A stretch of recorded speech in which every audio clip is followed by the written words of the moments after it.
guys, welcome back to the Fermented World channel.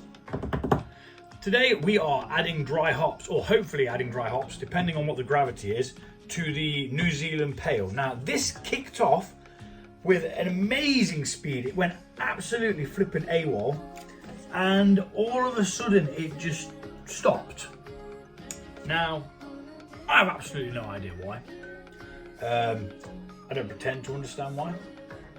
Apparently there's something at my front door. Going to quick look through the wires.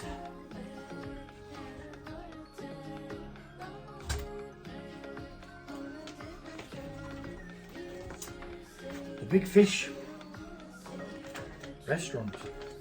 Yeah. Nice one. Recycle bin. Anyway, yeah, we're going to take a hydrometer reading and we're going to hopefully be dry hopping today. So first things first, what I need is I need this bucket there so that I can put this lid on it. Now, like I say, it seemed to stop going for some bizarre reason. I've still got bubbles there. I can still see bubbles. I can still see things rising. So this is the first time that oh, that smells so good. Oh my giddy aunt. I'm gonna have a sample of that. Oh. But first, I'll do the hydrometer first. Let's do the science first. Science first. It even looks really nice.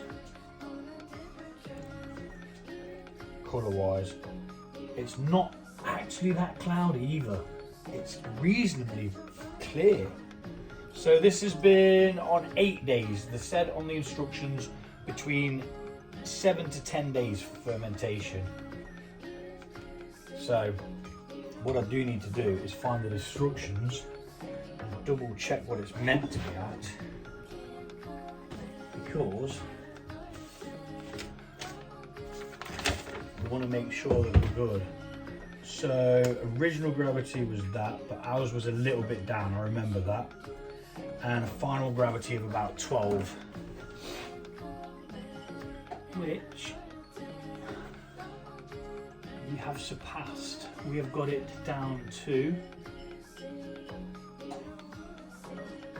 2, 4, 6, 8, which could bring our AVB back up a little bit.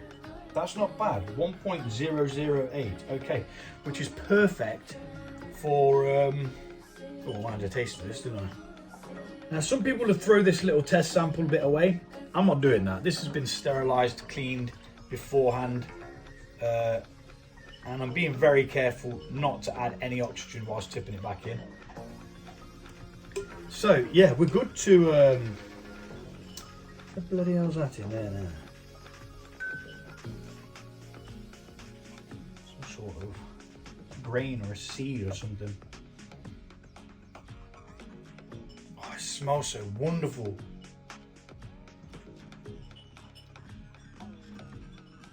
Oh yeah, that's nice. It's got a silky kind of texture to it.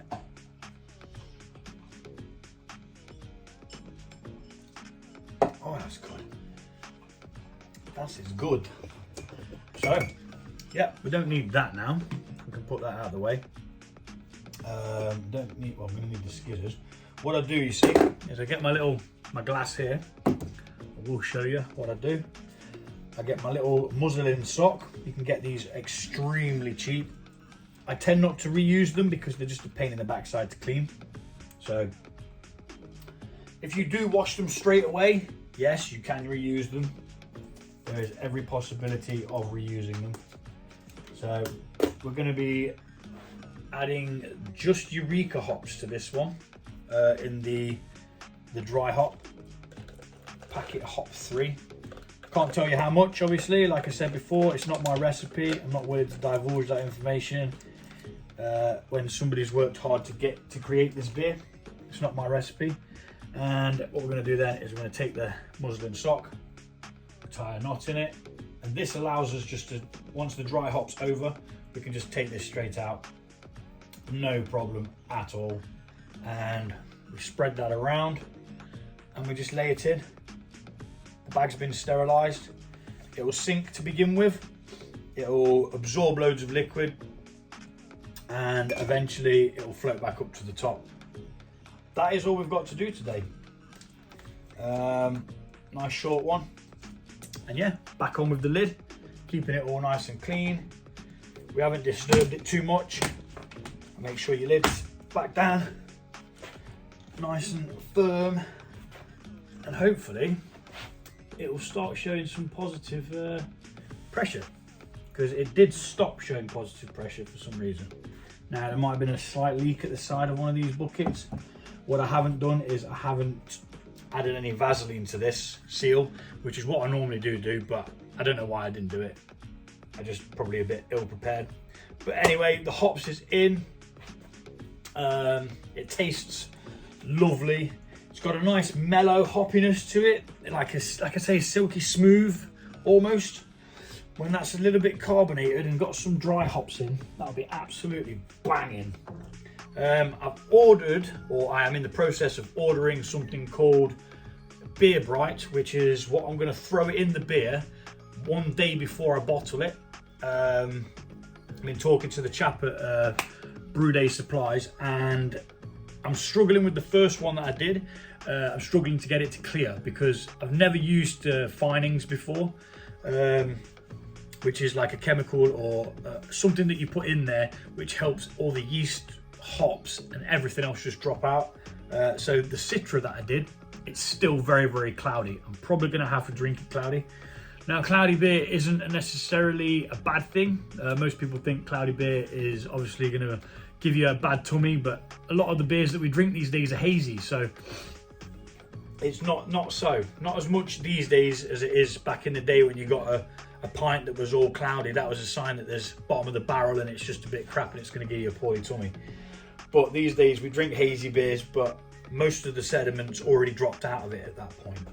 So I'm going to stop waffling on, and yeah, I'm going to go and get something else on the list of things to do today done.